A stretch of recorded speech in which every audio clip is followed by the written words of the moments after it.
May magkapatid na wagas ang pagmamahalan, meron namang wagas din ang alitan. Yan ang issue ng magkapatid na haharap sa atin ngayon.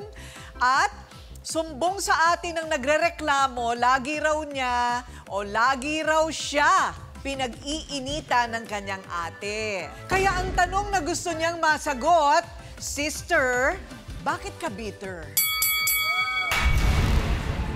Maingay na bunganga ni Sai ang naririnig araw-araw sa isang kalye sa Batasan, Quezon City. Yan po si Ate Sai. Lagi ko po naririnig. Nag-aaway po sila ni Ate Sel nang dahil lang po sa nasirang cellphone. Yan tuloy, lumipat ng tirahan po si Ate Sel. Oh no! Si Bunso lumayo ng bahay. Pero may hirit ang kanilang kapitbahay.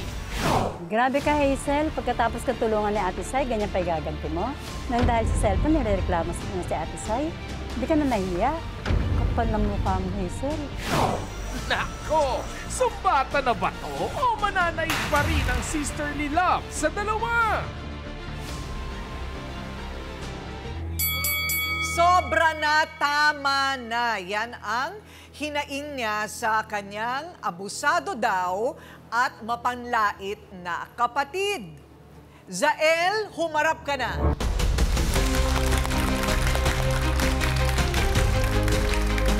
Tama bang sinabi ko, Zael? Zel, ayun. Ikaw yung inaapi, sabi mo, Apo. ng ate mo. Apo. Ilan ba kayong magkakapatid? 8 po. Ay, ang konti. Pati pa ginawang isang dosena. Okay, lahat naman kayo napag-aral. Hindi naman po. Ay, hindi lahat. Ikaw, nakatapos ka. Hindi po. Hanggang ano lang. High school lang po. O at least natapos mo high school. Okay, so ikwento mo nga bakit ka inaapi ng ate mo? Kasi po ganito po yon. Yung anak ko po, nangihiram po siya ng cellphone sa ate ko. Bali po kasi may online class po sila. Kami po kasi wala po kaming cellphone. Bali po nung time na po na yon, nung hiniram ng anak ko po yung cellphone, yung kapatid niya po dumating, hinaharot-harot po yung kapatid niya. Bali po yung cellphone, nabitawan po ng anak ko, kaya po nabasag. Hindi naman po talaga totally sinasadya ng anak ko na mabasag yung cellphone. Tapos po, tumakbo po sa akin yung anak ko para tawagin ako kasi nga po nabasag yung cellphone ng ate ko. Di pumunta po ako sa bahay nila. Di kinausap ko po itong si Kat. Sabi ko po kay Kat, Kat, pagdating ni mama mo, sabihin mo, babayaran na lang or ipapagawa yung cellphone na nabasag. Kasi po wala po siya nun eh.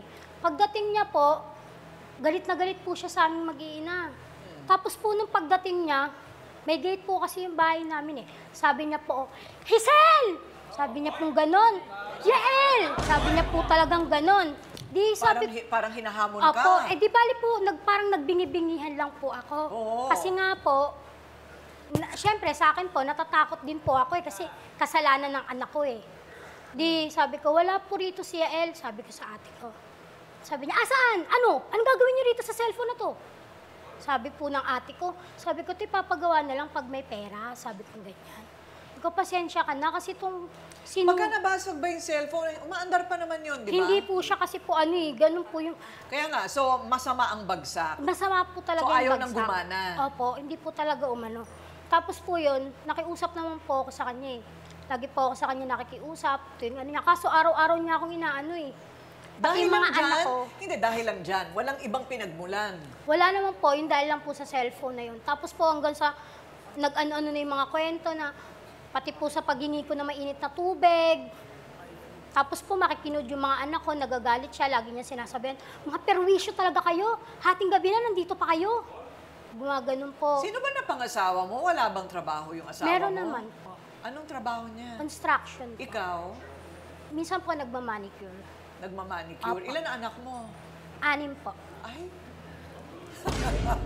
Gusto ko maiyak. Ang bata mo pa, naka-anim ka na. Ilang taong ka na? 34 po. 34, anim. Pwede bang tama na? Tama na po. Ikaw ba'y nagpatali na? Hindi pa po. Ay, ang ganda. Hindi ba? Ang ganda. Kailangan, ilapit sa barangay nga, ire. Para tumigil na ang pag-iire. Okay, pwede ba? Ilapit natin sa barangay para maturuan ka sa family planning. Libre lang. Okay.